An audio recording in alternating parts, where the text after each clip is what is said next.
नमस्कार, पुन्हा एकदा आपले सर्वांचे स्वागत आहे. हजारो कर्मचाऱ्यांच्या पगारावर संकट.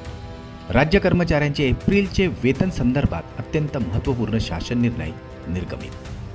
राज्यातील अधिकारी कर्मचाऱ्यांचे माहे एप्रिल देय मे 2026चे वेतन अदा करणेबाबत वित्त विभागामार्फत एक अत्यंत महत्त्वपूर्ण शासन निर्णय निर्गमित करण्यात आलेला आहे. चला तर पाहूया या सदर शासन निर्णयात काय दिलेलं आहे, कुणाला आणि कसा फायदा होणार आहे. त्यापूर्वी आपणास विनंती आहे, चॅनलला जर नवीन असाल तर सबस्क्राईब करायला विसरू नका. नवनवीन अपडेट मिळविण्यासाठी बेल आयकॉनला प्रेस करायलाही विसरू नका. अत्यंत कामाची अत्यंत महत्त्वाची माहिती आपल्या सहकारी मित्रांना शेअर करायला विसरू नका.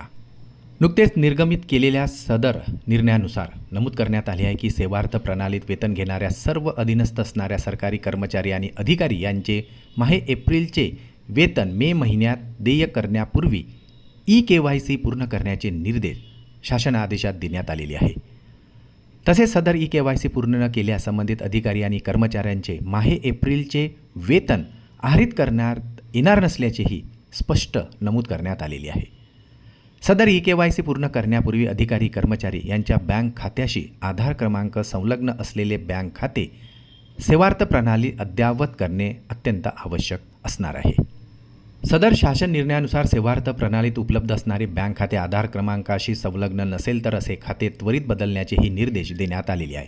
सेवार्थ प्रणालीत आधार क्रमांकाशी संलग्न असलेले बँक खाते अद्ययावत करण्याचेही स्पष्ट निर्देश देण्यात आलेले आहे.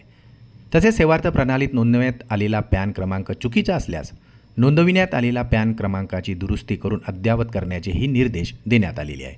तर सदर KYC प्रत्येक अधिकारी आणि कर्मचाऱ्यांनी व्यक्तिशः पूर्ण करून त्यांचे प्रमाणपत्र अधिकाऱ्यांकडे जमा करण्याचेही निर्देश देण्यात आलेले आहे.